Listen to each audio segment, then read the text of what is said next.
por 2 sa DZRH.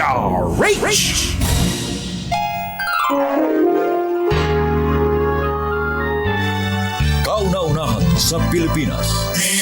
NBC Manila Broadcasting Company. DZRH, member kapisanan ng mga broadcaster ng Pilipinas. Member KBP, oras! Eksakto ang punto. 6:05. Humahataw, humahagupit, lumalatay na komentaryo sa Himpapawid. 2 por 2. Walang takot sa paghimay sa masalimuot na isyu ng bayan.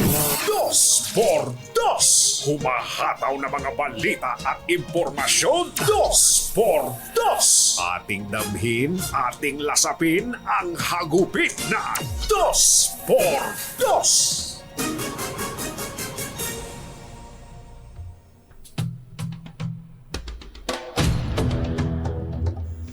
Pinalakas pa ng Philippine National Police ang presensya nito sa mga strategic na lugar sa buong bansa. Ngayong holiday season at inaasahang mga rally dahil sa nakaambang impeachment laban kay Vice President Sara Duterte. Nag-deploy na ang NCRPO ng mahigit 8,000 pulis na round the clock na magbabantay sa kaganapan dulot ng tensyon ng mainit na politika at inaasahang pagdami ng krimen hanggang sa traslasyon ng itim na Nazareno sa Enero 10 ng susunod na taon. Ayon po kay PNP Chief General Romel Marbil, pinaigting nilang seguridad upang matiyak ang kaligtasan ng publiko, maiwasan ang mga criminal activity at tugunan ang hamon ng maingay na politika. Kasabay ang paalala sa mga pulis na panatilihin ang professional distance mula sa mga participants. Ang paliwanag pa ni Chief, ang PNP ay isang professional at apolitical organization at narito sila para paglingkuran at protektahan ang lahat ng Pilipino anuman ang political climate. Isyu ng bayan, isyu ng katotohanan. 2 por 2. At maitim ang balak, magtago ka na. 2 por 2. Si Jerry at si Anthony, narito na. 2 por 2. Hahataw ng todo, urado ka. 2 por 2. Ang katotohanan, dala nila. 2 por 2. Walang sinasamba pali, maniwala ka. 2 por 2. Hahataw ng gusto, tol, umasa ka. 2 por 2. 2 por 2.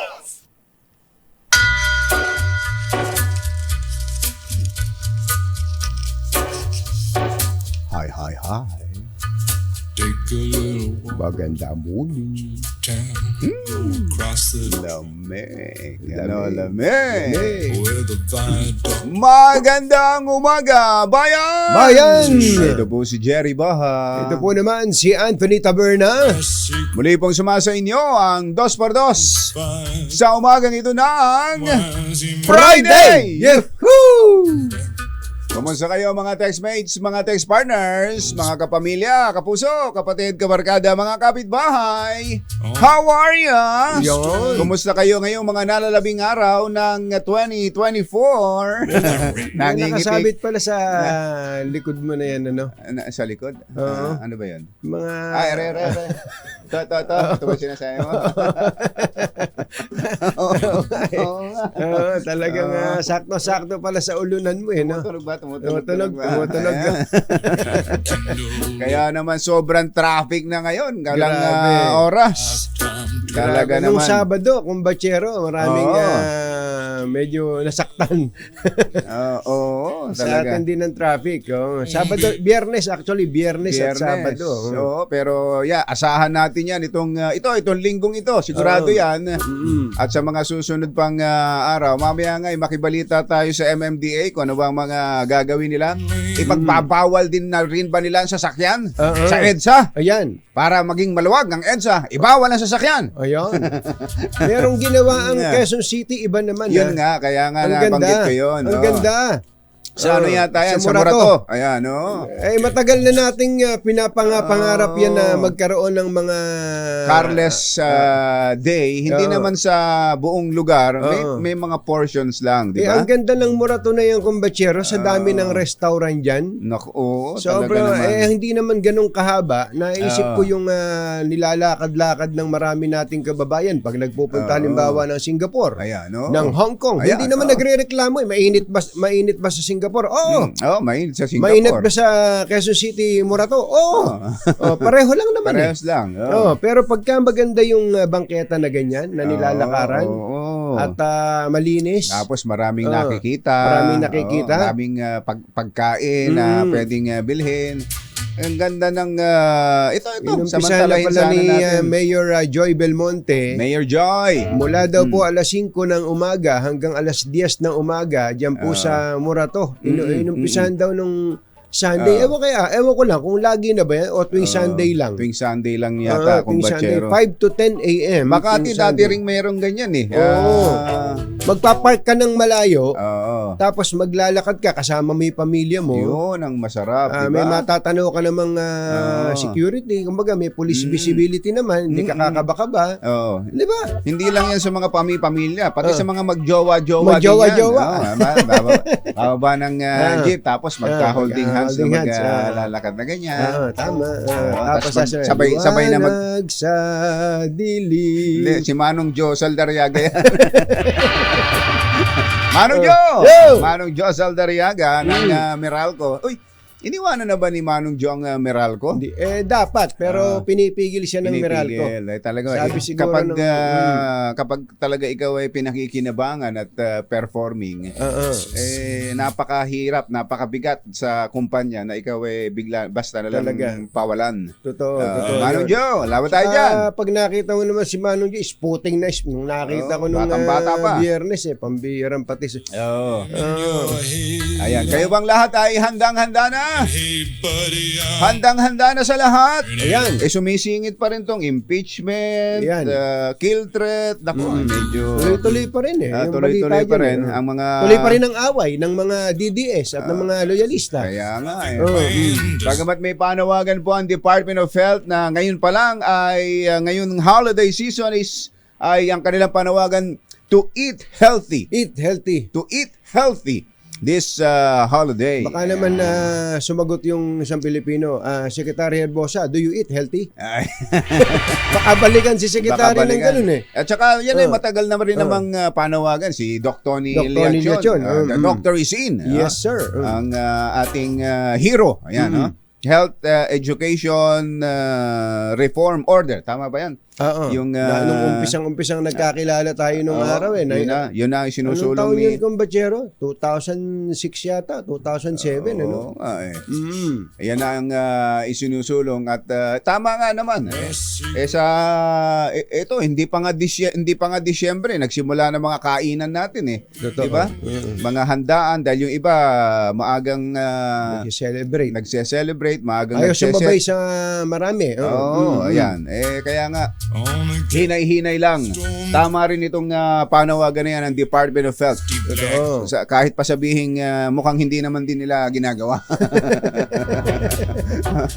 Oo. Pero actually, ito is kidding aside, nga. Dapat talaga pagka nagsabi kang ganun. Practice what you preach, di ba? Sabi. Sabihin ko na sana yun.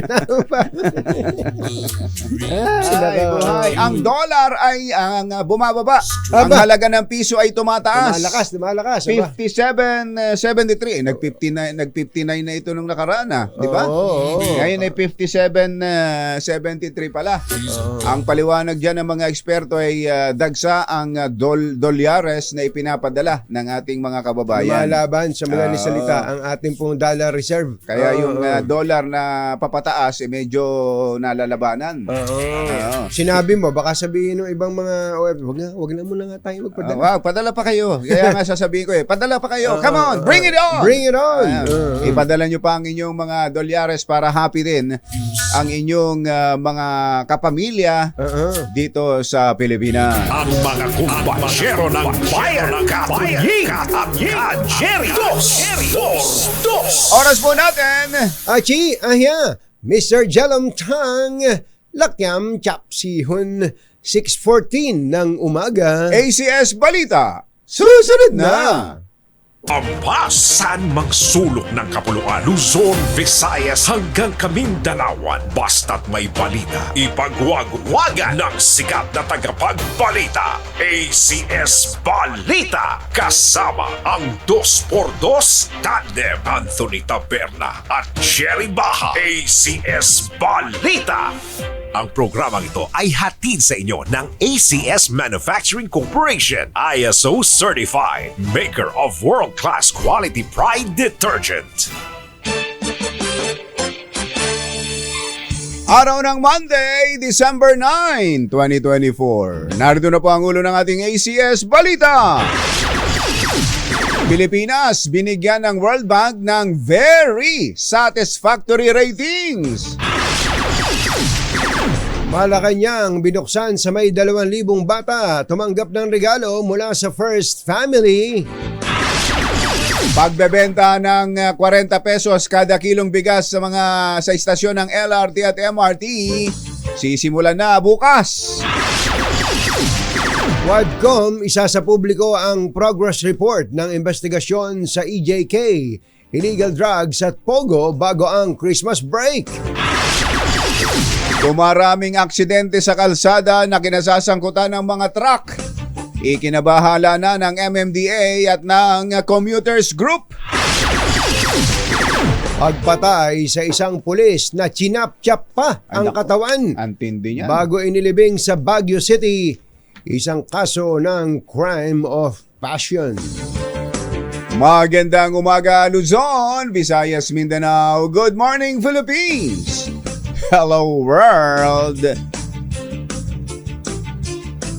Kami po ang inyong mga tagapaghatid balita. Ito po si Anthony Taberna. Ito po si Jerry Baha. At ito ang CS Balita.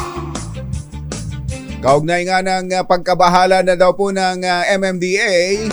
Nagkasunod-sunod nga itong aksidente na may na kinasasangkutan ng mga truck. Eto na, nasa linya na natin si Chairman Romando Artes ng MMDA. Mr. Chairman, Magandang morning! Si Ka Jerry at si Ka Tunying po ito. Magandang umaga po sa inyo, Katunying, Ka Jerry at sa inyong tagapakinig. Opo. Ako.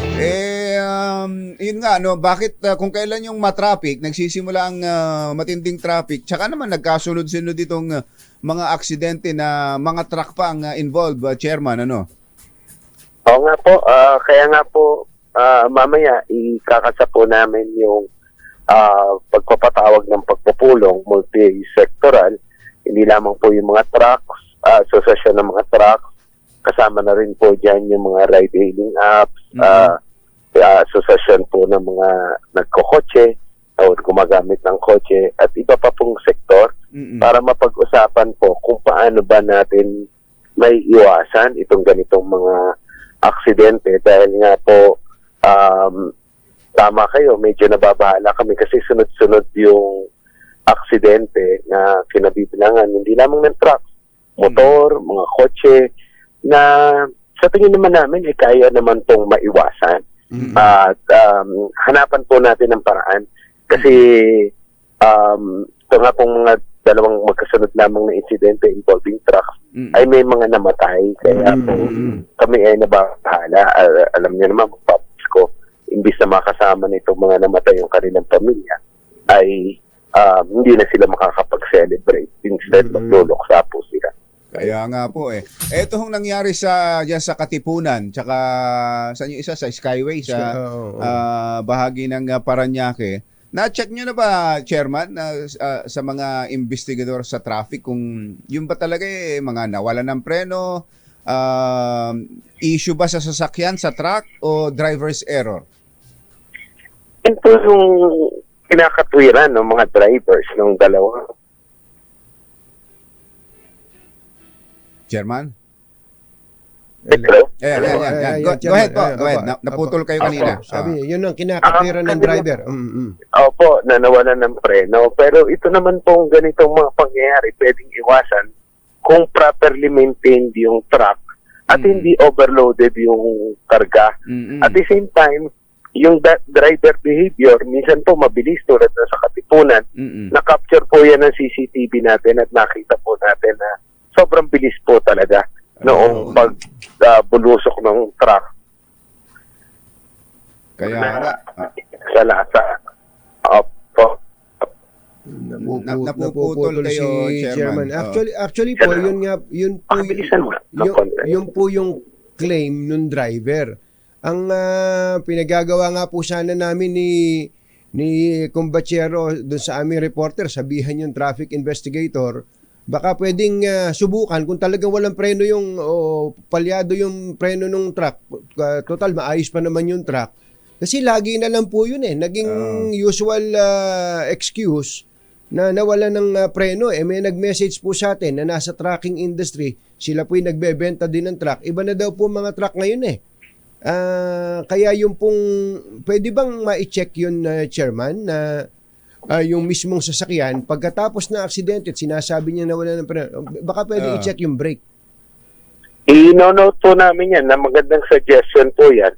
At it will apply not only to us, pero sa pag-iimbestiga, ganun din po siguro sa kapulisan. Yes. Nakasama naman po natin sa meeting natin pong ikakasa this week. Oo, on the spot, malalaman ka agad kung nangangatwira, baka natulog o nagte-text. Lalo na po yung daming pwede mangyari. Yung mga driver na yan, truck driver pa naman, nakikita nyo, nagte-text habang nagmamaneho. Yun nga po yung ating i-emphasize din sa ating pagpupulong na minsan overwork yung driver, nakakatulog. Ayan. May mga insidente po ng aksidente na yan po yung nagiging dahilan. Or talagang bumabagal na rin ang reflex kahit po di nakatulog. Or talaga pong driver attitude minsan minsan po talagang nakita nila may yung kalsada ay hindi na delikado po, lalo kung mabigat yung sakay. Talagang mawawala po ng preno pag yung biglang pumreno at mabigat po yung sakay. Kaya nga So, sana may mabuo kayong magandang resolusyon dyan sa pagpupulong nyong yan. Sa Combachero, di ba sa atin sa Amerika, especially ang mga truck drivers, kapag ka nagmaneho na ng 10 oras, maximum of 10 hours, required sila na magpahinga. Yun. Chairman, baka pwedeng gayahin natin yun kasi marami pong mga truckers dito, ang pag gina-interview mo yung mga driver nila, halos 24 oras nang nasa kalsada. Tama po kayo. In fact, yan po ay sa aking pagkakaalala ay pinatupad sa mga bus drivers. Lalong-lalo na po yung sa mga bumibiyahe ng probinsya. Na may karelyebo po na nagmamaneho. Yan po ay malaking tulong, nakabawas po ng malakihan sa aksidente involving buses papunta po ng probinsya. Maganda pong session yan. Atin pong i-discuss po yan sa Truckers Association of the Philippines. Sana may mabuong mga resolution dyan. Policy. Dito sa ang traffic natin ngayon, Chairman, ayan, ramdam na. Ito naman nangyayari tuwing holiday season. May naisip ba kayong kakaiba o ibang pamamaraan na pwedeng ipatupad ngayon para makaluwag-luwag naman tayo? Well, una-una po, in-implement na natin yung mga measures natin, adjusted more hours, yun pong prohibition sa digging. At ganoon din po, yung may mga traffic management plans naman po tayo. Ang problem po talaga natin ay yung volume ng vehicles. Yung count po namin, nasa 460 plus na. which is beyond the carrying capacity ng EDSA, which is 250,000 lamang. At we expect po, lalong-lalo na ito po weekend na ito, paid weekend po yan. Ayan. Alam natin, ngayon po yung Bigayan. last minute shopping Oo. ng mga plus yung mga bonuses na Ayan. bigay na. Oo.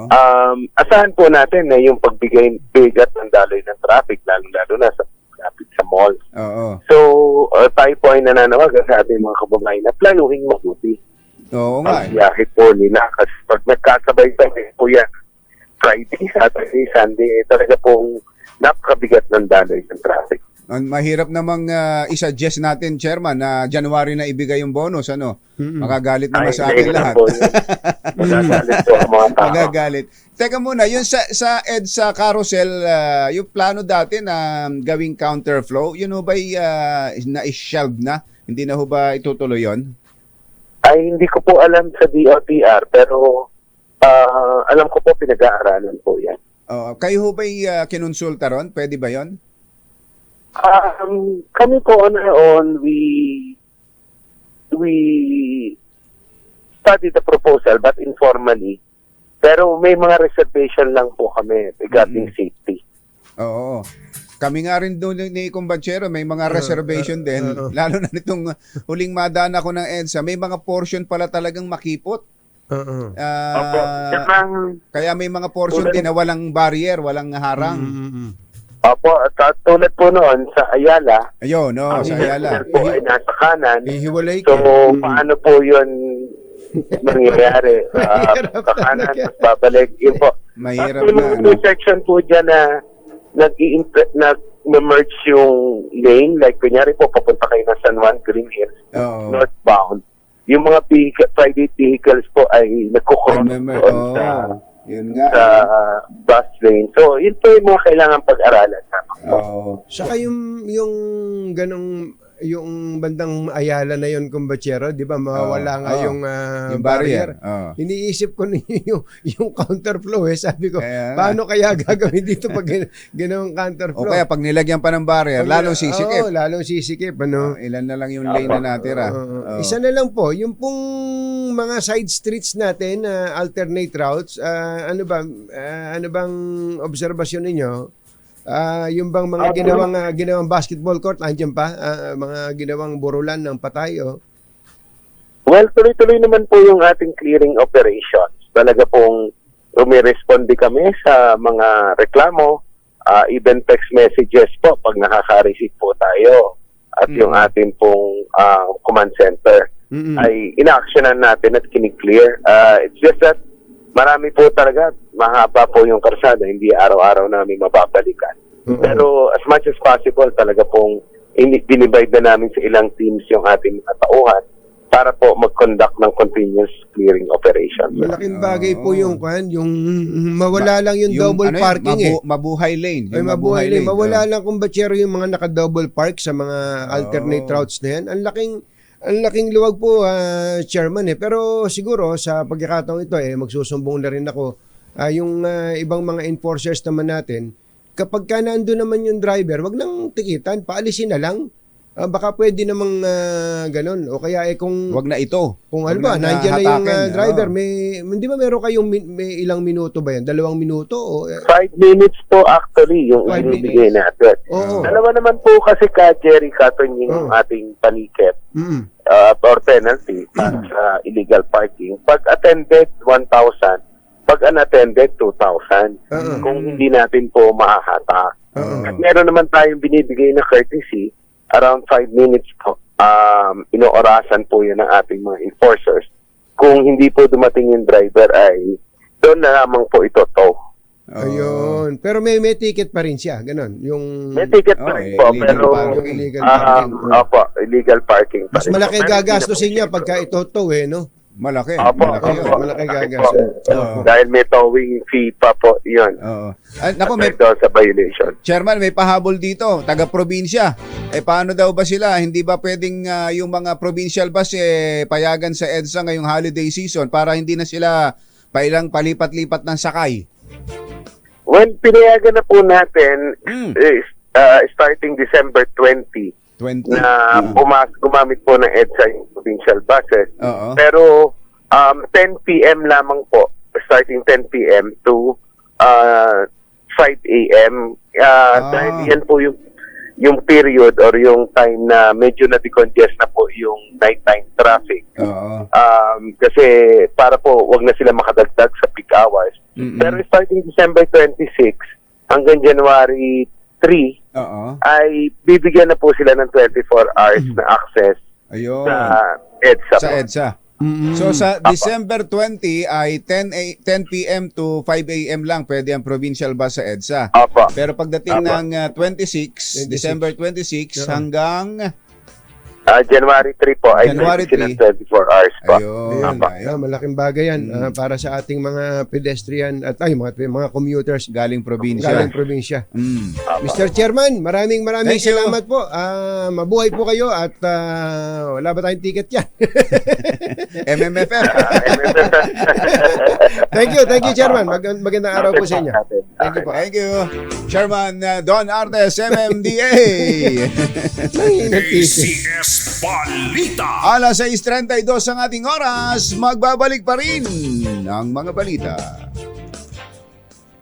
Walang balitang makakaligtas, walang balitang makakalampas, saan mang sulok ng kapuluan. ACS Balita! ACS Balita! Ang programang ito ay hatid sa iyo ng ACS Manufacturing Corporation, ISO Certified, maker ng world-class quality Pride detergent. Hi! Maganda morning. Anong araw today, kumbachero? Today is Laundry Day, Pride Day. Yuhuu! At pag Laundry Day, Friday, all you need is Pride washing machine detergent. May triple stain away formula kaya tanggal ang makapit, madikit, malupit na dumit man siya kaya easy ang labada.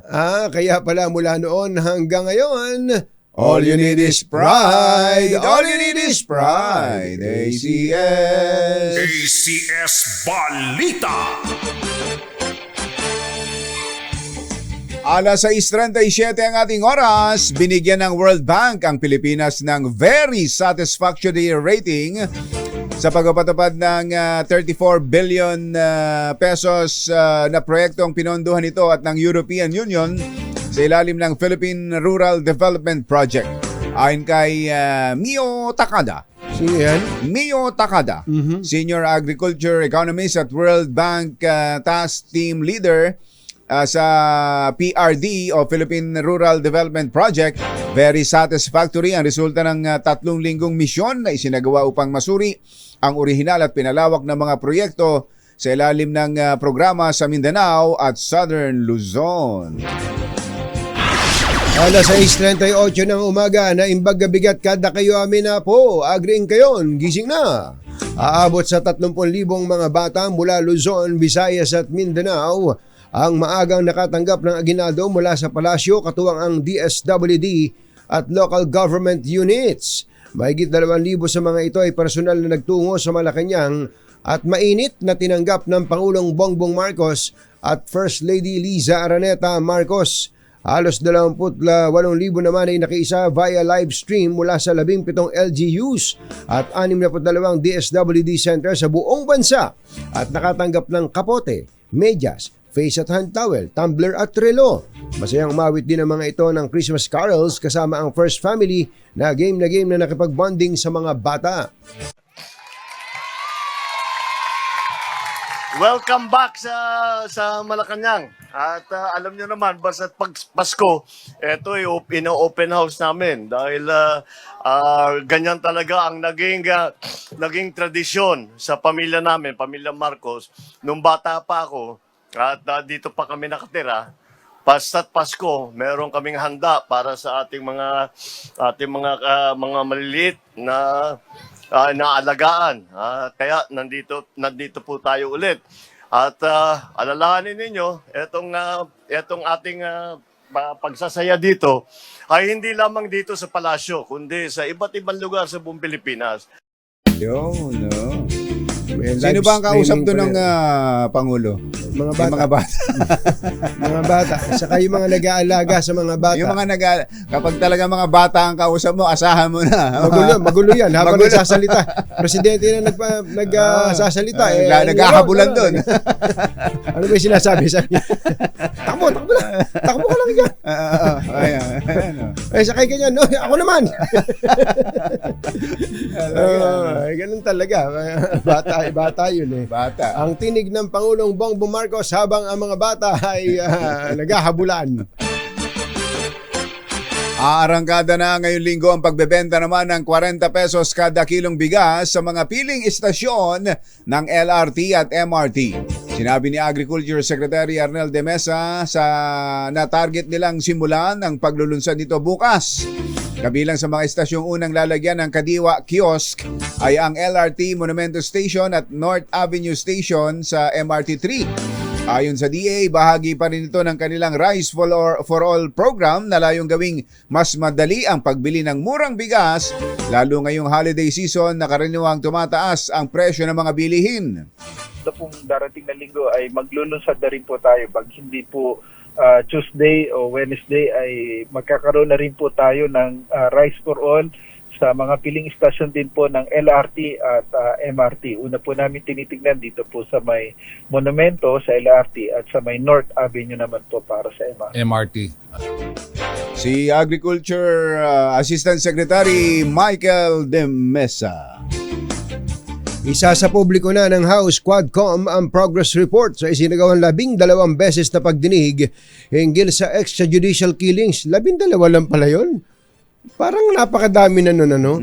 12 beses na pagdinig hinggil sa EJK, illegal na droga at illegal na mga aktibidad kaugnay sa operasyon ng Pogo sa bansa.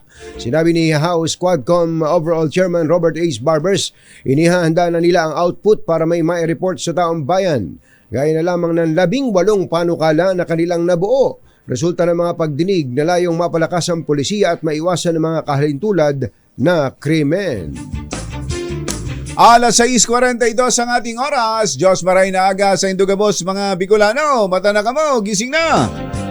Birthday pala kahapon ni Congressman Zaldi ng Bicolanong si Congressman Zaldico. Aba, Ang Diyos chairman maray na aga.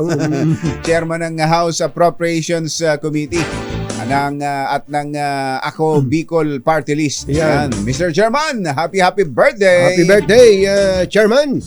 Samantala, crime of passion ang motibong nakikita sa pagpatay ng isang pulis sa kanyang kapwa pulis sa loob ng kampo ng pulis. Ay, grabe. Antindi nito. Diyan sa Camp Bagong Diwa sa Taguig. Grabe itong pangyayaring ito. Sa panayam po ng DZRH kay Police Major Hazel Asilo, PIO ng Southern Police District, umamin ang Police Lieutenant Colonel. Naku, Lieutenant Colonel na siya ang gumawa ng pagpatay, na siya ang pumatay sa kanyang kabarong pulis. Nangyari ang pagpatay noon daw pong Nobyembre 28. Pero ito'y nalaman lang nitong Disyembre 4. Naalaman ito dahil sa pag-amin nitong suspect na isang Police Lieutenant Colonel dahil nagawa daw niya ang krimen dahil nahuli niya sa akto itong pulis na ito at ang kanyang misis. Ganun? Na nagtatalik sa loob mismo ng kanilang kwarto. Naku po. Doon sa quarters ng mga pulis sa loob ng Camp Bagong Diwa. Antindi nitong pangyayari ito. No? Sa sobrang yung silakbo ng damdamin. Oo. Doon ba mismo niya pinatay? Mukhang sa kwento kung batsero, ganun. Makakalusot sana siya dyan. Oo, kung malinaw. Kaya kung ganun nga ang pangyayari. Kung ganun nga, totoo nga. Kaya lang, chinap-chapan niya eh. Chinap-chap niya. At eto sabi, pinaulanan daw nito ng bala ang biktima at saka pinakuha ng lagare ang asawa na kanyang ginamit para pagputol-putulin ang katawan ng sarhento. Si Police Executive Master Sergeant, ang pangalan nun? Asis. Di Asis. Di Asis. Oo. Di Asis. Sinabi pa ng suspect na isinilid niya sa isang sako ang pinagputol-putol na So katawan. ang pumutol yung asawa niya. yung Inutusan niya asawa niya. hindi, pinakuhan lang niya ng lagari. Lagari. Pero siya ang pumutol sa biktima na isang master sergeant at para ilibing daw sa Baguio City. Pasok na pasok po doon sa crime of passion kasi ito po yung tinitingnan talaga nating angulo at motibo dito sa incident ring ito. Ayun, yung tinig na ho yan ay si Police Major Hazel Asilo ng Southern Police District.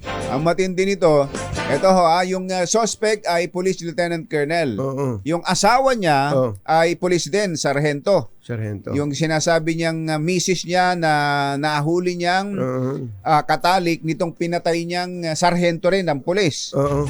Ito hong sarhento ng pulis ay may anak din na pulis. Puro police pala to, no? Oh, kapitan, kumbachero. Kapitan yung anak. Ay, yung may, anak. may edar na pala tong si Diasis. mahigit 50, kumbachero, 55. At Magre-retiro na. nag-post sa social media yung anak at may aligasyon na sinet up daw yung kanyang tatay. Ganon. Kaya at iniimbestigahan pa lalo pat sa mga initial sa mga unang binanggit daw nung anak walang narinig na putok. Kaya nga kung pinaulanan ng balay, kung may quarters doon, nagkagulo na doon. Nagkagulo na doon sa quarters na yun ng Camp Bagong Diwa. Ayan, alamin mo natin mamaya ang mga follow-up sa pangyayaring ito. Police Colonel pumatay ng sarhento, chinap-chap yung katawan ng sarhento dahil nahuli daw niyang nakikipagtalik sa kanyang misis sa loob ng kanilang kwarto. Ang kanyang misis ay isa ring sarhento. Ang lahat ng pangyayari naganap sa loob ng kampo. Nandun lahat no? Ng PNP dyan sa Bikutan. Abangan ang mga follow-up ano pangalan ng Lieutenant Colonel? Dexter? Hindi. Si Dexter Morgan ba yan? Si Dexter Morgan yun. Si Dexter Morgan ba yan? Netflix yan, sa Netflix. Ang bihira, no? Anong alan na Yuel? Nung suspect? Yung suspect, yung colonel. Nakakulong Binigay na. mo kanina. Nakakulong na ba? Yung colonel at yung kanyang misis na sergeant ay under custody na ng pulis. Kasi ano na yun, kasabwat, kasapakat na yun. Kasapakat na, no? Kasi lalo na kung siya yung kumuha ng lagari. Baka At naman, alam niya yung ginawa. Baka naman, yun, ang tawag doon kung siya, under duress siya. Oo, pwede. Kumuha ka ng lagari. Oo. Papatayin kita pagka hindi po. Parang gano'n, ano? Oo. Kung gano'n ang kwento. Ayun, Police Lieutenant Colonel Roderick Pascua. Oo. Tapos yung kanyang misis ay si Police Executive Master Sergeant Rosemary Pascua. Kasi yung iniisip ko kumbachero, kung nahuli niya sa akto, nagtatalik. At kinuwento nga niya to. Ibig sabihin, dinidiin niya asawa niya rin tapos pinagbabaril niya. May kon dyan ano ba tawag sa penalty? Dischero lang. Kapag ikaw ay nakapatay ka, nagkaroon ka ng temporary insanity. Temporary insanity, napatay mo yung, depensa mo yun. Ang penalty sa'yo, banishment lang. Dischero lang. Ano? Dischero. Pero pag chinap-chap pa, iba na to. Parang, tapos dinala sa Baguio yung mga kung na yun naging iba nadagdagan na iba. Kung noon lang mismo, tapos biglang sumuko siya, hawak-hawak niya patalim, kay baril. Nag-iiyak siya, tama ka doon, may temporary insanity doon.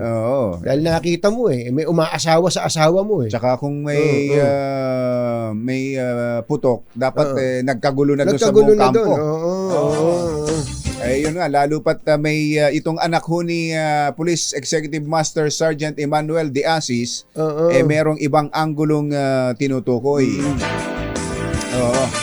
Ito pa lang yung biktima, si De Asis, si Sargento De Asis, galing pa ng Palawan. Sa Palawan nakadistino. Nagpunta, lumuwas lang daw ho ng Maynila dahil may dadaluhang conference. Pero paano kung pasensya ka na, medyo interesado ako ano kaya ang pwedeng maging ba't siya i-set up? Oo, yun na nga eh. Ba't siya Oo. set up? Nung Ba't siya set up? mag-asawa. Nung mag-asawa. Oo. Oo. At saka kung Malalim, siya set up, malalim bakit ito. naman ididiin pa ni Mister yung kanyang misis Oo. na nakikipag kalaguyo sa iba? Kaya nga. Ay, naku. Inaprobahan ni Agriculture Secretary Francisco Tiu Laurel Jr. ang alokasyon ng dagdag na 82.5 million pesos na pondo sa pagpapalakas sa produksyon ng palay sa Iloilo. Ayon sa kalihim, ang extra budget ay magagamit ng DA Region 6 Office para masuportahan ang produksyon ng hybrid rice at magdagdag ng mahigit 16 na ektaryang taniman. Dahil dito mas lalawak ang lugar na matatamnan ng palay na mahigit 50% kumpara sa dati nilang target na maidagdag. Sa kasalukuyan ng Region 6 ay may 322,000 hectares ng palayan at nakapag-aambag po ito ng 14% sa kabuang produksyon ng palay ng bansa.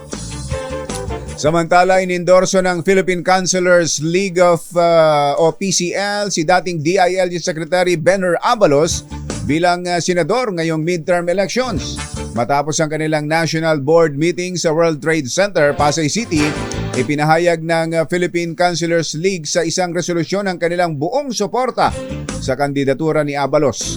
Binigyang din nila ang naging malaking ambag ni Abalos sa national development at pagpapanatili ng kapayapaan at kaayusan ng bansa. Tinukoy ng grupo ang malawak na karanasan ni Abalos bilang public servant kung saan nagsilbi rin siya bilang alkalde ng Mandaluyong 1998 hanggang 2004 at muli noong 2007 hanggang 2016 at gayon din ay naging first term congressman ng lungsod mula 2004 hanggang 2007. Maganda tong sagot ni Undersecretary Attorney Alvin Jan Balagbag. Sabi niya, katunying, this gestero is not actually a penalty. But to its original intention during the Spanish time is to protect the person from revenge of the family killed. So banishment nga, pero hindi pala to parusa. Hindi parusa. Hindi pa to parusa. Yun. Protection pala niya yun. Protection nung nakapatay. Baka res bakansya. Yun pala yun. Thank you, Yusek Balagbag, Justice Balagbag. Samantala, mas maayos na public transport para sa mga manggagawa, panawagan ng Trabaho Party List. Ito ang report ni RH52, Edniel Parosa. Kami na niya. Inihayag ng Trabaho Party List ang suporta nito sa mabilisang pagtatapos ng mga proyekto sa public transport gaya na lamang ng LRT1 Cavite Extension, MRT7, Unified Grand Central Station at North-South Commuter Railway. Ayon kay Attorney Michelle David Espiritu, tagapagsalita ng grupo, malaking porsyento ng oras ng mga manggagawang nauubos sa biyahe dahil sa underdeveloped na mga pampublikong transportasyon. Ipinaliwanag ni Attorney Espiritu na nagdudulot ng fatigue, burnout at kakulangan ng oras para sa sarili at pamilya ang mahabang oras sa biyahe, bagay na nagdudulot naman ng negatibong epekto sa workforce productivity. Bukod sa pagpapabuti ng rail transport, isinusulong din ng Trabaho Party List ang mga alternatibong solusyon gaya na lamang ng pag-aayos ng public bus system, pagdagdag ng P2P buses at pagpapabuti ng regulasyon sa mga TNVS. Hinimok din ng Trabaho Party List ang mga kumpanya na magbigay ng company-sponsored shuttles, pagpatupad ng 4-day work week at flexible working arrangement at maglaan ng travel allowance upang mabawasan ang pasanin ng mga empleyado. Dapat hindi hadlang ang transportasyon sa pagkakaroon ng maayos na career o hanap buhay. Ito si Edniel Parosa, nag-uulat para sa DZRH. Una sa Pilipinas, una sa Pilipino. Thank you, Edniel. Oy, sa mga gustong manalo. Sa mga gustong swertihin sa araw na ito, lalo na dito sa barangay 56, Burgos. Sambay rin Burgos. Ay, basta kung kayo taga Burgos, Pasay City, ayan, Barangay 60, Burgos. Andyan at gagala-gala ang ating Pasko Panalo agent, mamimigay ng pera at ng grocery at ng payong. Yun ang importante, payong. Yun ang importante. Napakagandang payong. Lakasan ang inyong mga radyo at mga telebisyon. Nagatid po ng kabuuan ng ating ACS Balita. Ito po si Jerry Baha. Ito po naman si Anthony Taberna. Kasama ang 2x2 tandem Anthony Taberna at Jerry Baha. ACS Balita. Balitang makatotohanan, balitang maaasahan. ACS Balita. Ang programang ito ay hatid sa inyo ng ACS Manufacturing Corporation, ISO certified, maker ng world-class quality pride detergent. Buka na! Anthony Taberna, Jerry Baja. Dos por dos. Dos por dos. Masamang tao lang. Panalo ang Pasko sa Teaser H. Dahil Kaya kung maitim ang balak, magtago ka. Masamang tao. Muulit eh. Eto na! Ang Santa Claus ng DZRH. Pwede bang bago pumasok yung fresh from Taiwan na si Sherwin Alfaro? Taiwan? Galing ng Taiwan? Fresh from Taiwan. Alam mo naman, ginagawa lang palengke ni Sherwin yung mga yan eh. Talaga? Oo, nagpalipad yata ng burador dun eh. Ganon? Yung lumilipad na may apoy. Yung may apoy sa ilalim. Oo, may apoy sa ilalim. Tapos may mga nakasulat. May nakasulat. Yun, gusto ko lang... may release ng trend. Pwede bang putulin muna natin ang pagsasahimpapawid na ito para bigyan daan ng isang anunsyo sa mga empleyado ng Katunyings na ngayong araw na ito ang inyong 13th month pay. Naman, mga taga-empleyado ng Katunyings ngayong araw na ito. December 9. December 9 ang release ng inyong 13th month pay. Kaya yung mga misis na mga empleyado ng Katunyings. Alam na ninyo. Alam na ninyo. Oo. Tipid-tipid ng konti ha. Huwag ubos biyaya ha. Tama, itong linggo nga na to. Ito ang bigayan talaga. Kaya doon sa mga employers dyan, huwag nyo nang patagalin. Huwag na, bibigay nyo rin naman yan. Bibigay din naman eh. Ibigay nyo na ng lumigaya at ganahang magtrabaho. Ayan, ang inyong mga empleyado. Oy, Michael St. Mary, birthday. Nag-birthday pala ito si Michael Santa Maria. Pambira, hindi man lang tayo nakapagpadala ng gamot na pang hair straightening. Kaya nga, tinan mo nga naman, binabati ka rin ni Ka Jerry Labasan. Happy birthday, Kuya Michael. Ayan. Eto na, Sherwin, go!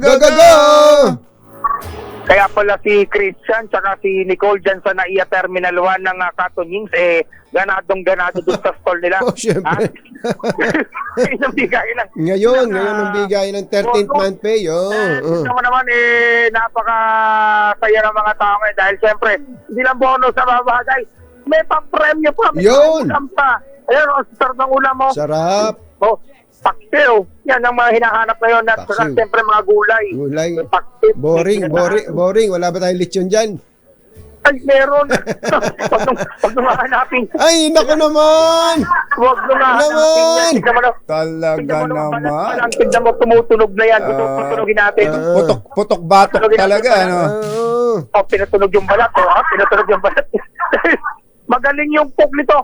Yung cook nito Amazona ng kusina. Paano daw ba napapalutong yung ganyan?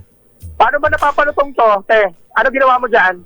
Kailangan yung 15 minutes, liitan mo na yung apoy. After 15 minutes ulit, lakasan na. Ayun. Dahan mo na sa una, sunod yan, lakasan na. Tas bibiglain. 15 minutes yan. Isang pala yan, sa baliktaran. Baliktaran. 30 minutes ulit. 30 minutes. Malina ulit. So, 15 minutes hanggang 15 minutes. Ulit after 15 minutes ulit. Yun. Alam na natin ang sikreto. Alam na yun ang sikreto. Oras luluto. Yung paglagay mo sa kawali, isang oras yan. Tagal pala yan? Isang oras. 30-30. Kabilaan. Matagal pero masarap at saka crispy. Mas matagal. Ang proseso mas masarap. Naku talaga. Hindi, kaya yung Sherwin, kaya yung... lang yan, parang wain. Habang tumatagal, lalong sumasarap. Yun! Parang pamulutan. Parang pag-ibig, sumasarap din. Aba, pag-ibig din. Ang pag-ibig, lalong sumasarap. Kaya naman pala mahal na mahal mo yung mister mo kahit na sa'yo na balda. Ay naku, mahal na mahal ko yun. Siyempre, inasawa ko yun, mahal ko, tanggapin ko kung ano siya. Inasawa. Kaya pag ginawa, sasamahan ko siya. Ayun, sa hirap at ginawa. Iba ka. Ano? Sherwin, ano daw? Nabalda? Ano nangyari? Na-stroke. At 40 years old. Yung kanyang mister. Kabata pa. Oo, kabata pa. Ano yun? Dahil sa ano? Dahil doon sa niluluto nila? dahil yan sa chicharon, pinakakain mo yata palagi ni Gibson eh. Ay, mahilig talaga yan magluto. Chief cook din yan, sir. Ng Kingby, sa may malapit sa resort world. Ilang taon na? Nadali. Magaling din kasi magluto yun, chief cook yun. Sarap cook magluto pala. niya, nadali. Ilang taon, Sherwin? Ilang taon? Ilang taon? Nung na-atake siya, 43. Ngayon, 45 na siya. Ang bata. Tatlong taon na. Ang bata. Ang bata. February, ay, sa August 20, na-atake siya. Kaya sa yung cellphone mo, kung ano kinikwento mo sa amin. Yung cellphone mo, kanina, nakatungin sa Dos por Dos. Ano? Nakatunin ako sa Dos por Dos. Ano pangalan? Anthony Taberna and Jerry Paz! Woohoo! Ano pangalan, Sherwin? Ano pangalan mo, ate? Pangalan mo? Mary Jane Acapulco! Mary Jane Mary Jane. Acapulco. Ang ganda naman ng pangalan. Ay, may mga kasama pa dyan. Sino yung mga kasama? Nasa likod, nakikisigaw din. Iyo. Hindi na ba 13th month nyo?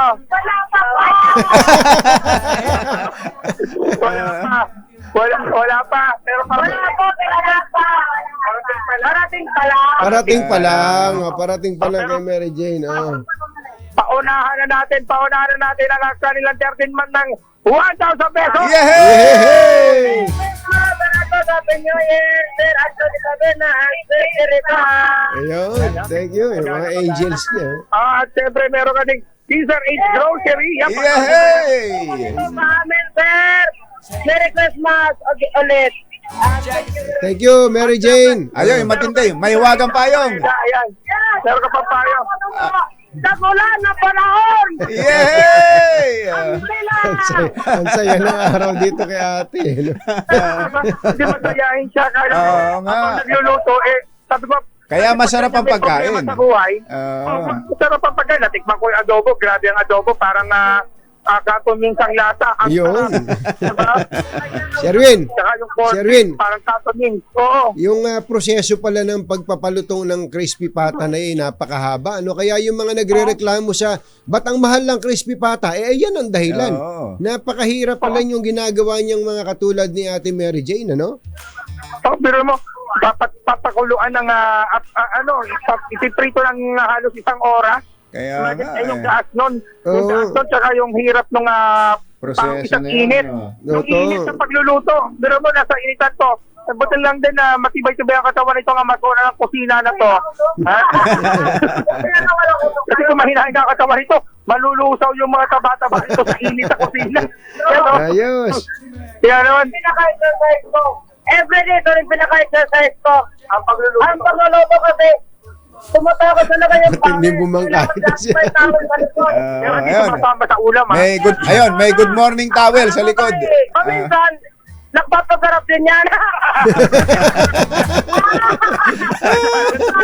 May tao no? Ayos. Thank you. Kaya naman, maraming salamat sa inyong patuloy na pagtutok sa DZRH at syempre sa inyong pagsali sa Stop Panalo from Mars. Number 6, Sherwin Battle para DZRH. Una sa Pilipinas, una sa Pilipino. Yay! Thank you!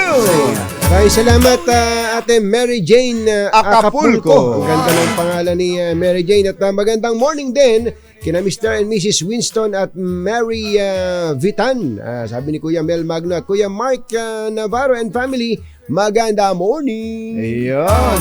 Kay si Immigration Officer John Philip JP Baha ay birthday ngayon. Kahapon naman ay si Gerard ang nag-birthday. Ay, magkasunod. ganun ba? Wala ba tayo dyan, Gerald? Ang laki ng kinikita mo sa crypto.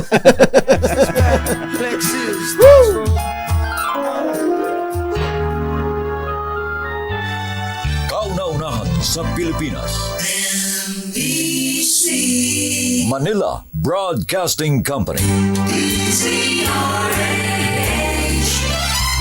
DZRH. Member, kapisanan ng mga broadcaster ng Pilipinas. Member KBP, oras! Kapopoy, Engineer Tony Nanggel. 12 minuto na makalipas ang ikapito ng umaga. 7:12 ng umaga.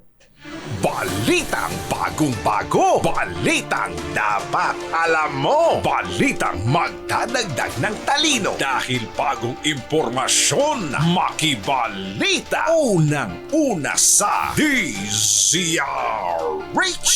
Pangunahing balita kasama ang 2x2 tandem nina Anthony Taberna at Jerry Baha.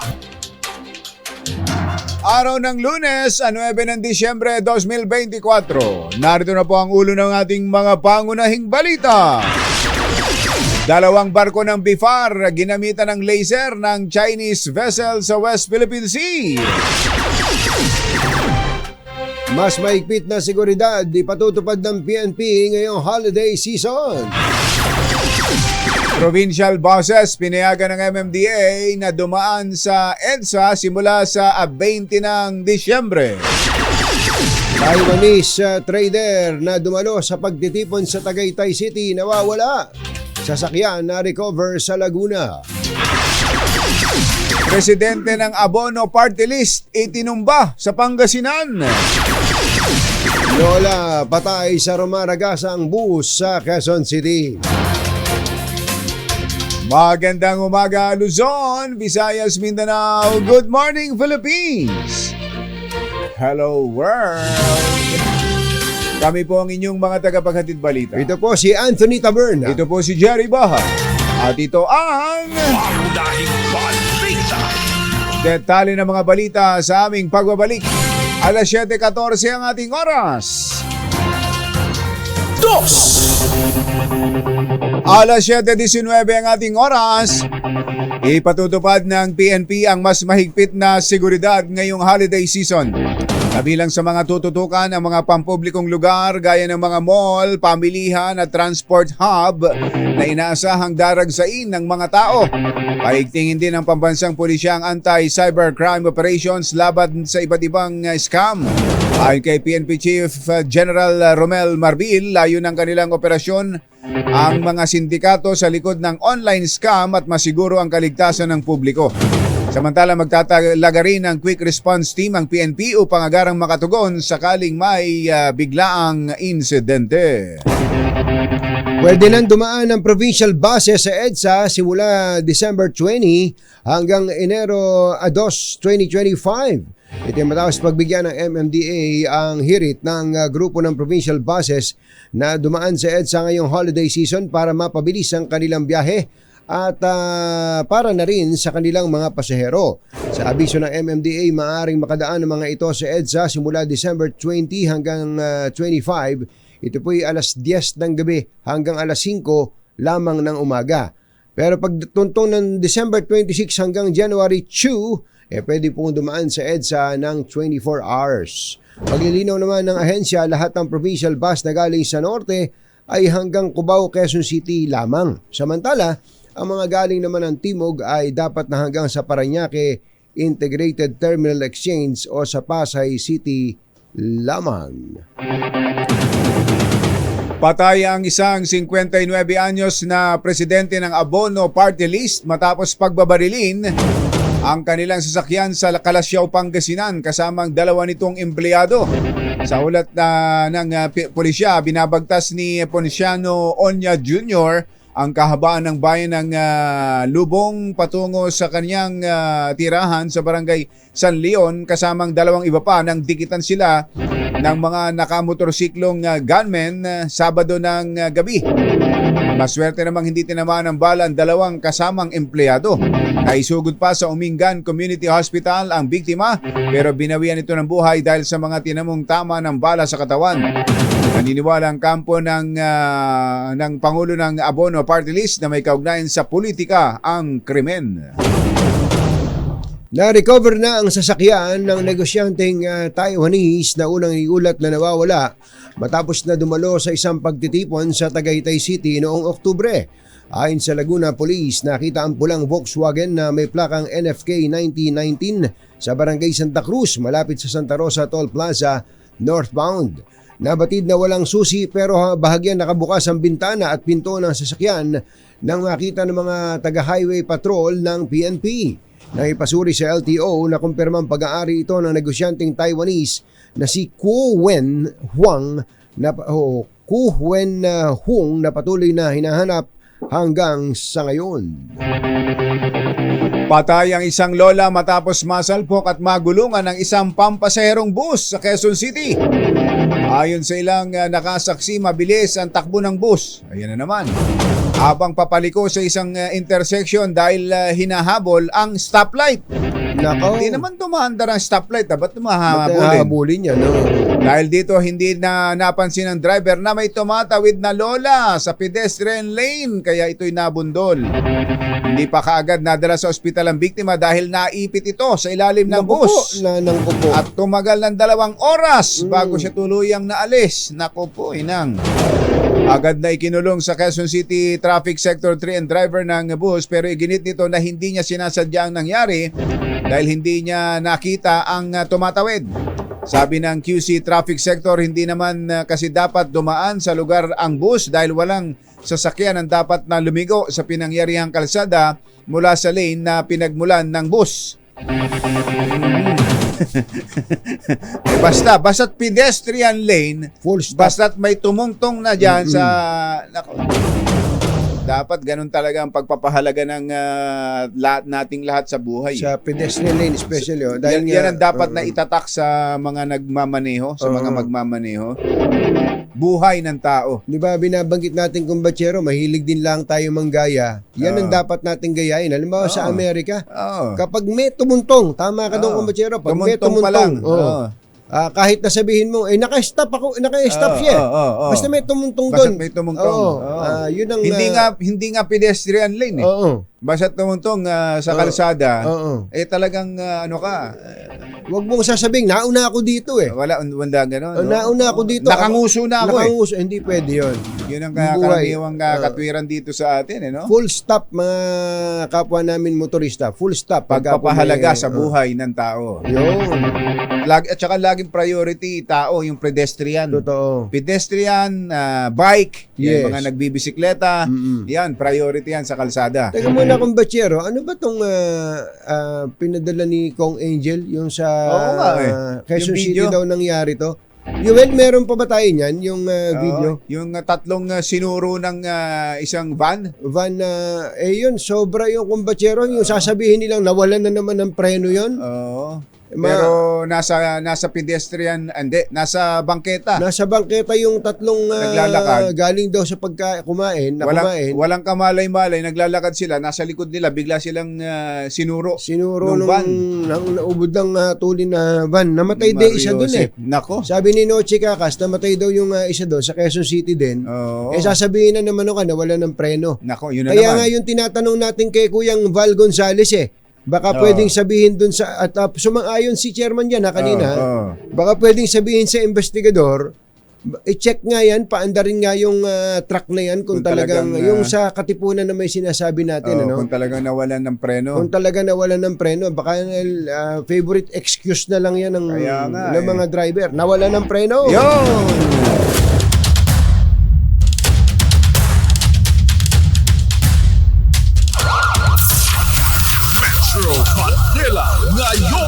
May follow-up ang ating RH5 dun sa chinap-chap na pulis. Sargento, Police Master Sergeant na pinatay at chinap-chap dahil nahuli raw sa aktong katalik nito ang asawa ng isang police colonel. Ang pangyayari ng naganap dyan sa loob ng kampo ng pulis sa Bikutan. Ito ang follow-up report ni RH5 Val Gonzales. Come in, Val! Hindi na muna magpapaulat ng interview ng Gambia itong pamilya nitong si Police Executive Master Sergeant Diasis na naka-imply ngayon yung kanyang mga nabi dito sa chapel ng Campo Karingal dito sa Quezon City. Si Diasis, ito nga yung pulis na karamal-tumal na pinatay diyan sa loob mismo ng Kampagong Diwa sa Taguig. Ang mga labi chinap-chap, pinala sa Baguio at makuha na ng mga investigador ng Southern Police District. Yung mga nabi ay pansamantalang inihimlay muna dito ng kanyang pamilya. Sa pahayag na idinaan ng pamilya Diasis, yung kanyang anak kasi Jerry Anthony ay isa ring pulis na batay sa impormasyon aking nakalap ay konektado sa Special Action Force ng Kapitan yata Rango, Val. Kapitan, yung kanyang anak. At ang mensahe na hindi na muna magpapaunlak ay dinaan nitong batang Diasis sa mga operatiba ng QCPD Public Information Office. At hindi konektado Jerry Anthony sa QCPD yung si Police Executive Master Sergeant Diasis. Ito yung amang yung biktima. Biktima. At maging yung kanyang anak, hindi sila konektado dito sa Quezon City Police District dahil itong si yung nakatatandang Diasis ay nakatalaga sa Puerto Princesa City sa Palawan. PNP ng Palawan nakatalaga itong biktima, habang itong kanyang anak ay hindi mabanggit din ng QCPD kung saan ito sa SAF na raw eh. Pero bakit dyan nadala, Val? Nakiusap daw muna, sabi nitong si Police Captain Madrid, ang tagapagsalita ng QCPD. Nakiusap daw muna na habang hindi pa may uwi sa probinsya, hanggang ngayong araw na ito yung pakiusap nila na manatili sa chapel ng QCPD, Jerry, at mukhang dadalhin na sa probinsya. At dahil isa ring miyembro ng PNP ay pinagbigyan ng QCPD. Dapat talaga. Dahil kabaro din nila itong namatay na si Police o pinatay na si Police Executive Master Sergeant Sinong mga miyembro ng pamilya ng angan dyan? Ang kanyang anak ay nandito kanina. Hindi ko direkta si Captain andyan? Ay nandito. Hindi ko direktang nakausap na dahil ang nakikipag-communicate sa kanya ay ang mga tauhan ng QCPD Public Information Office dahil ayaw mo nang umarap sa media itong niyang pamilya, sino man sa pamilya nitong si Diasis. Ba't kaya niya nasabi na set up yun? Yun yung kanyang binabanggit ay sinadya daw, planado raw noong pang buwan ng Marso daw. Ay planado na itong mag-asawang pulis.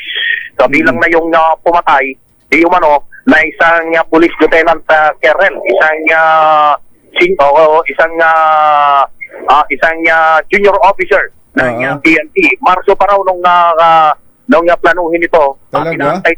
Inaantay lamang na magpunta raw dito sa Metro Manila itong si Police Executive Master Sergeant Diasis. At nataon naman na noong Nobyembre 28, nung uling linggo ng Nobyembre, November 28, ay tumalo sa isang convention itong si PEMS Diasis. At dito na nga itatatuparan yung karumal-dumal na krimen na ayon dito sa nakababatang Diasis ay kagagawan ng isang demonyo o kagagawan ng mga demonyo. Yan yung sitwasyon dito sa QCPD Chapel kung saan ay batay doon sa impormasyon na inilabas sa social media nitong nakababatang Diasis. Ngayong araw na ito, 9 ng Disyembre, ay nakatagta na rin nilang iuwi sa kanilang probinsya ang pinatay na si Police Executive Master Sergeant Diasis. Mula rito. Maiba lang kami yung aksidente sa Katipunan. Ano sabi nung QCPD traffic dun sa ating suggestion? Kausap ko yung investigador na si Ramos nung araw na nagpunta tayo doon nung kinabukasan ng insidente, Anthony. At kanilang binabanggit na ihintayin daw muna nung araw na yon yung approval mula doon sa kanilang hepe kung pwedeng sila ay maidokumento na ginagawa nila ng parang tinitingnan kung yung claim ng driver ay totoong nawalan ng preno. Yung huling binanggit sa Anthony ng investigador na may hawak ng kaso ng aksidente na kinamatay ng 4 na kasao ginasukan na 25 iba pa yung nakalipas na linggo. Magiging party din ng investigation nila. Dapat maging hindi yung parang isang kasong lumipas na lang. Dapat maging party ng investigation yung Yung Pag sinabing nawalan ng preno, i-counter yung sinabi alamin kaagad kung nawalan nga ng preno. kung merong ganon. Oo. Paano ba nadala doon sa sector? Hinila ba yon? O ikinarga ba sa ano yon? Truck yun ah. Laki nun. Yun ang hindi natin malaman. Pero kung titingnan sa Jerry Anthony, yung harapan niya hindi naman masyadong... Walang masyado. Wala. Ang mas matindi, yung isang SUV, yung kulay itim na SUV. Grabe. Akala mo, nalamukos na lata ng sardinas.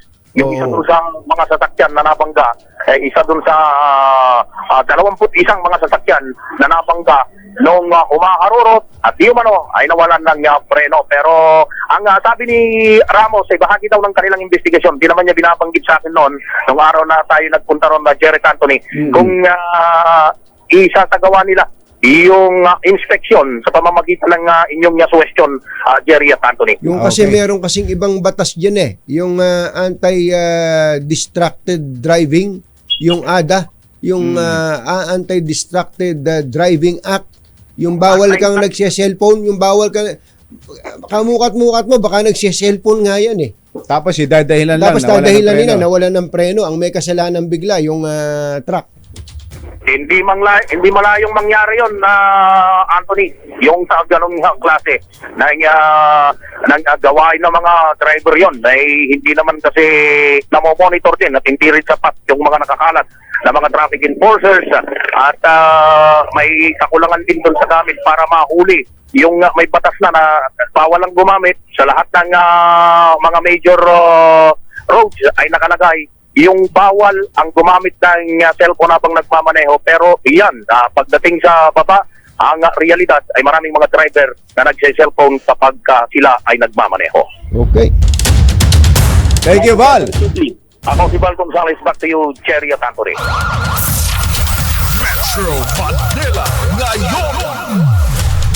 Samantala, ang HPG ay may gagawin daw ngayong holiday season. RH52 Edniel Parosa. Kami Edniel! Jerry at Anthony, nagpakalat na rin ang mga tauhan ng Highway Patrol Group para umalalay sa mga traffic enforcer dito sa EDSA at iba pang lansangan sa Kalakang, Maynila. Sabi sa DZRH2 si Police Brigadier General William Sagun, hepe ng PNP-HPG, 60 pulis ang idineploy sa mga estratehikong lugar kung saan karaniwang nagbabara ang volume ng mga motorista lalo ngayong holiday season. Dalawa kanilang magiging shift, hati mula umaga hanggang alas 10 ng gabi. Ayon sa General, hindi lamang sa mga pangunahing lansangan asahan ang HPG Police kundi maging sa mga mabuhay lanes kung kakailanganin sila ng MMDA. Narito tayo ngayon sa EDSA Ortigas, isa sa mga tinayuan ng holiday outpost nitong PNP-HPG. Wala pa sila sa mga oras na ito pero nakausap natin itong mga kasama nilang traffic aid ng MMDA. Gaya nitong si Traffic Aid Juan Jomar Montes. Sabi niya sa atin, mula nang tumaaw ang pulisya ngayong Disyembre, panatag daw hindi lamang silang traffic enforcers kundi maging ang mga pasahero lalo't inaasahan ng dagsa ng publiko sa matataong lugar. Kaya rito sa isang mall at terminal sa lungsod ng Mandaluyong. Pakinggan natin siya. Akin tulong nila dahil mas lalo silang nagiging depende sa kanila para sa traffic and then sa mga mananakay na mga passenger, sa mga biyaheng probinsya. Akin tulong nila, mag-assist sila, gano'n. Mas panatag yung mga tao. Mas panatag sila. Nandito kami, katulong nila pati ang HPG. Nang binanggit ni MMDA Chairman Attorney Romando Artes na halos kalahating milyong sasakyan na ang dumaraan sa EDSA araw-araw at inaasahang tatami pa nga ngayong holiday season. Ito si Edniel Barrosa, nag-uulat para sa DZRH. Una sa Pilipinas, una sa Pilipino. Thank you, Edniel!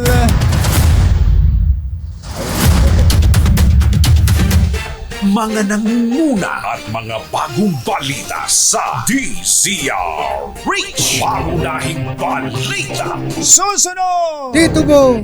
Sino itong aktor na sumabak na rin sa politika pero umamin na wala siyang alam sa pinasok niyang bagong mundo? Marami yan. Marami. Magpa-practice pa lang. Mag-aaral pa lang habang kung sakasakali. Wala bang latest? Wala bang update dun sa ano? Maris. kay Anthony tsaka kay Maris. Oo, yun ang inaabangan ng mga tao, 'di ba? Umamin na yung si Maris nagsorry. Nagpaliwanag siya kung bakit ganoon, ba't niya pinato si Anthony. Kahit ang alam daw niya ay single, wala na. Wala na sabit. Kaya lang sabi niya delete. Oo. Bakit pinadidelete? Bakit may ganun? Ang nakikialam naman mga netizen. Mga netizen, bakit pinadidelete? Bakit pinadidelete? Tsaka ba't tinatanong pa? Tungkol saka bakit daw kumusta raw si Jam? Jam. Tapos hindi lang yun. hindi lang yun. Bakit daw si Maris 14 minutes yung kanyang paliwanag? Bakit daw si Anthony Jennings 22 seconds lang yung 22 seconds, tapos nagbabasa pa. Tapos si Maris daw, bakit scripted? Scripted ba yun? Parang hindi naman. Parang may binabasa, parang cue lang siguro yun. May cue lang. Tapos kasi mahirap magbasa ng ganun kahaba. Na binabasa mo lang na ganun, mahirap yun. Tsaka bakit ang ending parang si Anthony lang ang may kasalanan? Parang ganun. Parang si Anthony niloko yung dalawang babae. Ganun ang nagiging dating ngayon. Kaya parang ang lumilitaw ngayon sa mata ng mga netizens, kagagawa ng isang network yung linyada na yun. Parang sasagipin si Maris at ihuhulog na si Anthony. Para sa buhay niya, Parang ganon. Nako. Kompleto na. Baka may follow-up pa dyan. May follow-up si ang ating showbiz legend na si Morley Alino. Samantala po naman, 7:38 ang ating oras. Anong BDO account or credit card mo pwede mong gamitin? Talaga? Pwedeng i-link ang BDO bank account o credit account? Pwede kahit pareho? Yes. Nako kung ganun pwede palang sabihin na sobrang hassle-free na magbayad. Walang kahirap-hirap.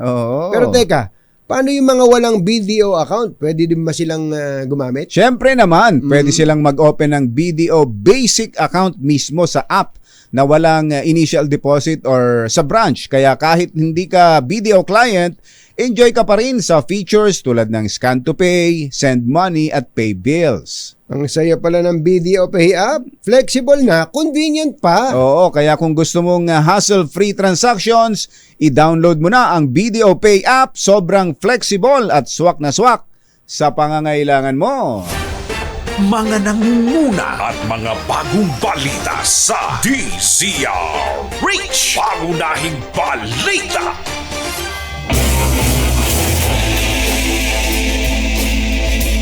Alas 7:45 ang ating oras. Maraming sumusubaybay at naghahanap naghihintay ng update dito sa pangyayari diyan sa loob ng kampo ng pulisya sa Bikutan, kung saan ay isang police master sergeant ang pinatay o napatay at chinap-chap. At ang mga labi ay dinala sa Baguio para ilibing. Ang mga involved, pare-parehong pulis. Grabe. Magtanong tayo sa pulis kung ano ang kanilang update sa investigasyon. Nasa linya natin ang taga Southern Police District spokesperson si Major Hazel Asilo. Major Asilo, magandang morning! Si Ka Jerry at si Ka Tunying po ito. Major Hazel. Naputol ba? Ayan. Major? Teka, inaayos lang yung linya natin kay Major Hazel Asilo. Dahil inaalamin natin kung may nangyari nga ba talagang putukan. Ang sabi doon sa news item natin kanina, pinaulanan So ibig sabihin, maraming putok. Yes. Tapos maliban na lang kung may silencer yon.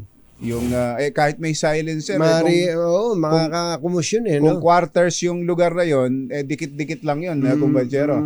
Major Asilo, magandang morning. Good morning po. Si Ka Jerry po at si Ka Tunying po ito, Major. Hingi lang po kami ng update dun sa Major. Napuputol. Napuputol ang linya natin. Balikan Sige. natin si Major Asilo para mas tumpak ang ating mga detalye. Samantala, pinabulaanan ni House Speaker Martin Romualdez ang kumakalat na balita sa social media na siya'y na-stroke. Sa isang interview nito lamang weekend, sinabi ng leader ng Kamara na I feel very strong and energetic. Sa katunayan, sinabi ni Romualdez na nanood pa nga sila ng sini ng pamilya. Nanonood sila nung pumutok ang balita na siya'y na-stroke. Payo ng House Speaker sa publiko, mag-ingat sa fake news. Naku. Kasabay ang pakiusap sa kanyang mga kritiko na let's just work together. Lalo pat panahon ng Kapaskuhan ngayon. Hindi sa lahat ng pagkakataon ay nawalang preno ng truck ang dahilan ng mga aksidente sa kalsada. Ayon kay MMDA Chairman Romando Artes, nagiging katwiran na lang kadalasan ng mga driver ng naaksidenteng truck ang issue ng preno. Actually, Chairman, hindi lang truck. Bagamat kailangan anyang tingnan ang iba pang factor, sinabi ni Chairman Artes, kundi overwork ay nasa driving attitude na rin ng tsuper kung bakit nagkakaroon ng aksidente. Iwasan kung properly maintained yung truck at hindi overloaded yung karga.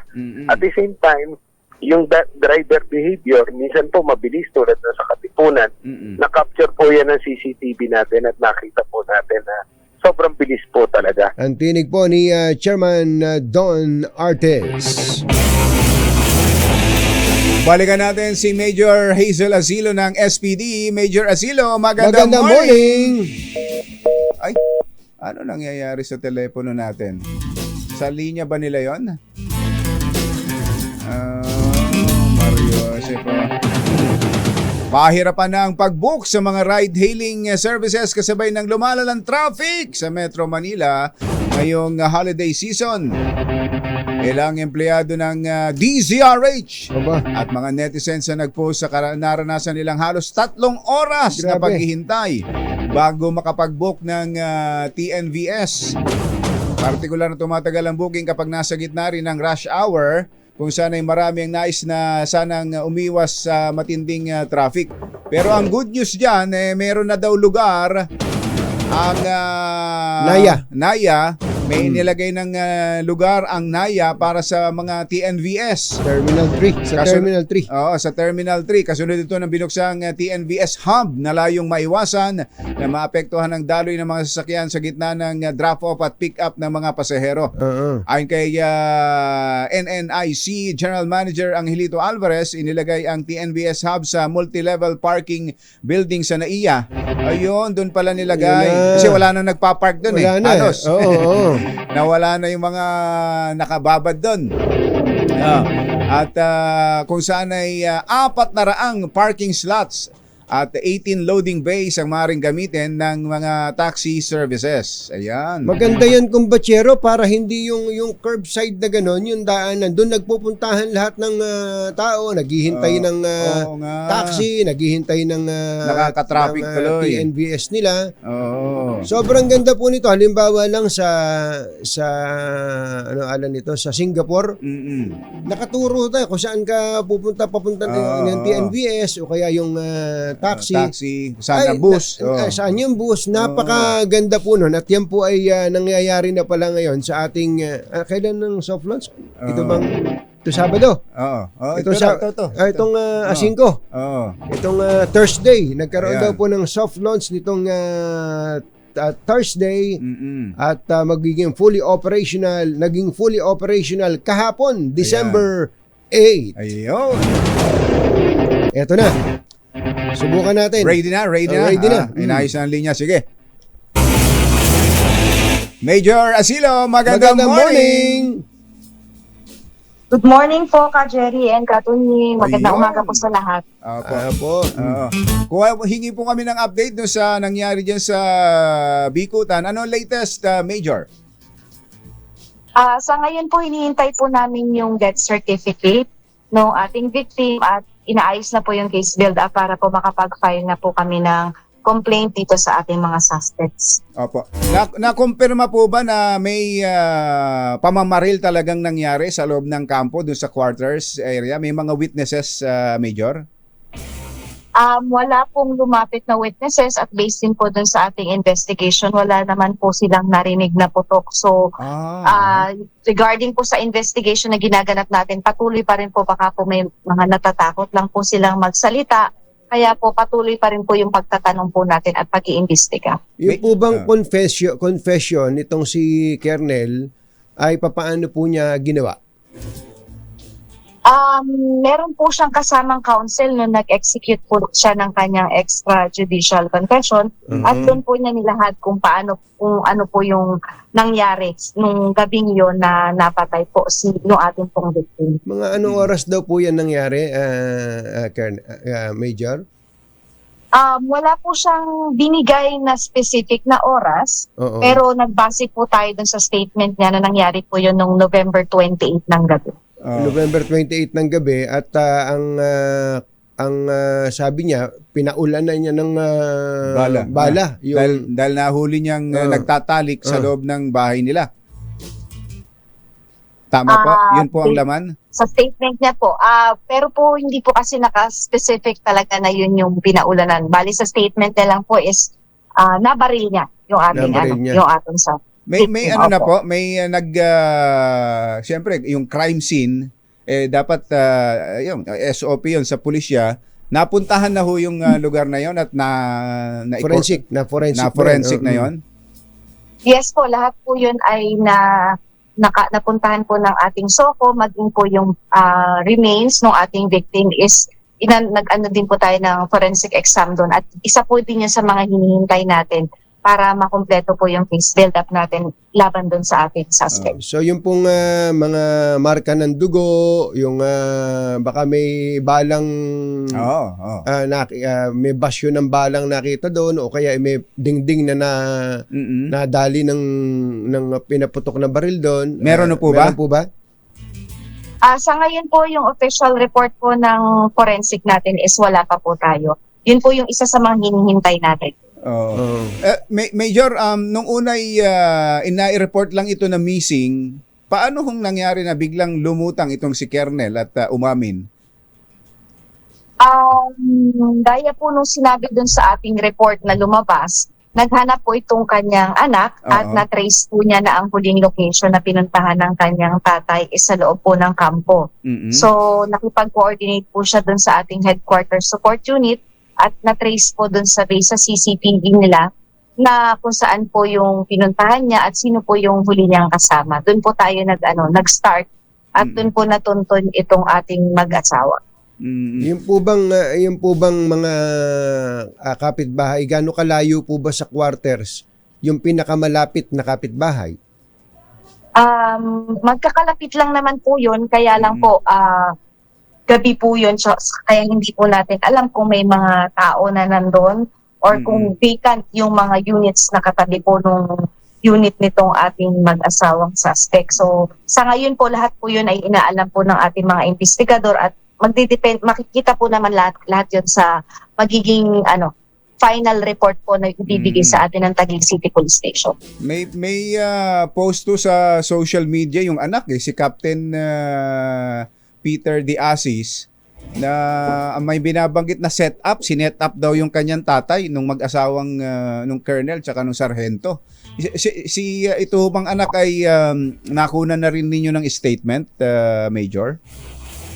Sa ngayon po hindi pa po siya nagpupunta ng police station para makapagbigay ng statement. So baka po busy pa po dun sa pag-aayos po dun. Nandun po sila sa lamay pa ng kanyang tatay. Yung pong babae, si Mrs. ni Coronel, ano pong statement niya? Hindi guys ng kanilang counsel. Pakiulit po, naputol po, Major. Hindi po nagbigay ng statement ng extrajudicial confession o kung ano pa man yung ating pong babaeng suspect based na rin po sa advice ng kanilang counsel. Pero doon po, I'm sure, inimbestiga na rin po siya, tinanong na rin po siya. Wala po ba siyang confirmation doon sa extrajudicial confession ng kanyang asawa? Wala po siyang statement or kung ano man po mga nabanggit pa. Basta ang nagbigay lang po ng extrajudicial confession ay yung ating pong lalaking suspect. Are you filing charges? Meron na po bang pa-file na kaso dito po sa mag-asawa? Hinihintay lang po namin yung death certificate at saka po yung ating ginagawang case build para po makapag-file tayo ng kasong murder sa mag-asawang suspect. So pareho sila. Pareho silang kakasuhan, ano?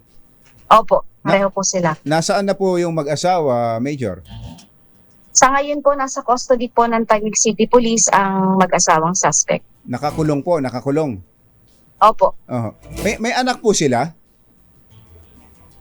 Yan po ang hindi namin ma-confirm kasi wala pa po kaming info regarding dun sa personal background nitong ating mag-asawang suspect kasi wala po sila dun sa bahay na nangyari.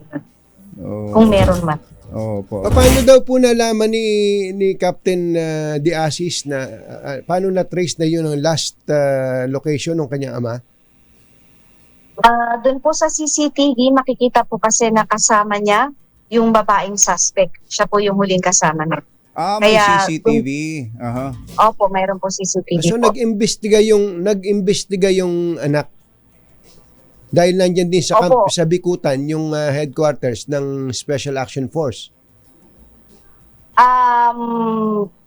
Ayon po dun sa statement, kaya po siya napunta doon is yun po yung huling pinuntahan nung kanyang tatay. Based po dun sa na-check nila dun sa kanyang tinirhan.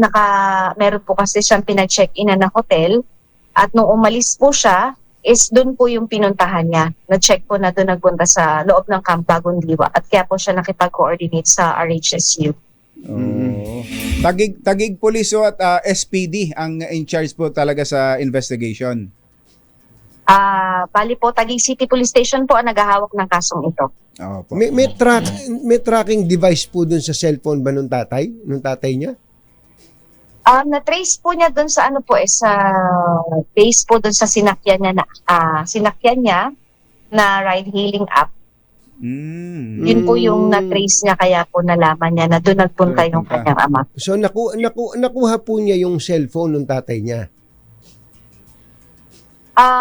Hindi po ako sigurado kung paano niya talaga na-verify kung yung tungkol doon sa pagpunta ng tatay niya dito sa loob ng kampo. Pero ang alam ko po is may idea naman siya kung nasan yung tatay niya nung panahon na yon. So nung hindi na po niya makontak, saka lang po niya hinanap at pinuntahan niya doon sa kung saan nag-check-in yung tatay niya.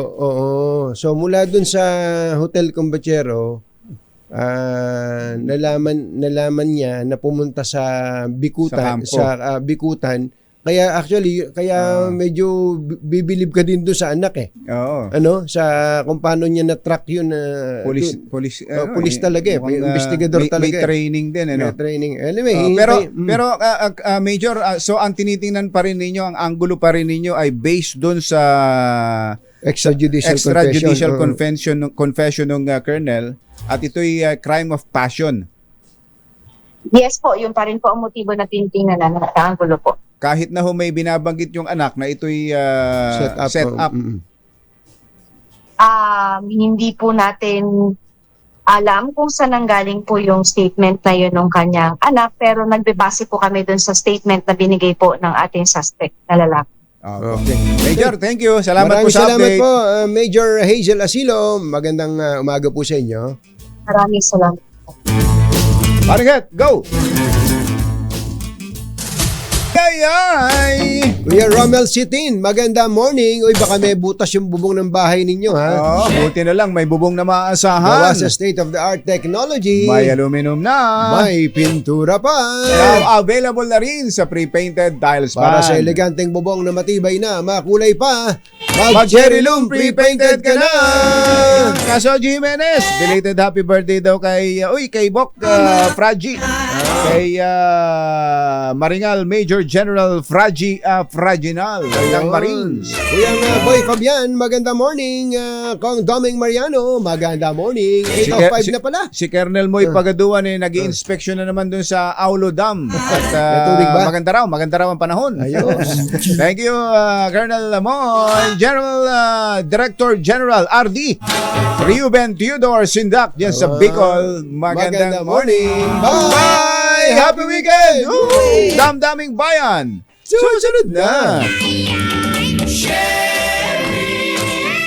Ang balitang ito ay hatid sa inyo ng Derma